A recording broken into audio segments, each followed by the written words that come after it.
ಅವನಿದ್ದಾಗಲೇ ಶೃಂಗಾರವು ಹೆಣ್ಣಿನ ಬಳಿಯಲ್ಲಿ ಪ್ರೀತಿಗೆ ಎಂದು ದಾಸರು ಸೋಲಿಗೆ ಸೋಲಲಾರರು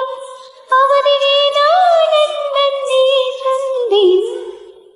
ಕಿರಣಗಳಿಗೆ ಚುಂಬಿಸ ರಘುರಾಮ ಹೊಂಗಿರಣದೊಳಗೆ ಸುಂದರ ರವಿಮಾಮ ಸಂತಸ ಮೂಡಣದ ವೇದಿಗಳಿಗೆ ಸಂಭ್ರಮ ಸಂಭ್ರಮ ಈ ಹೃದಯದೊಳಗೆ ಆ ಕಿರಣಗಳಿಗೆ ಚುಂಬಿಸೋ ರಘು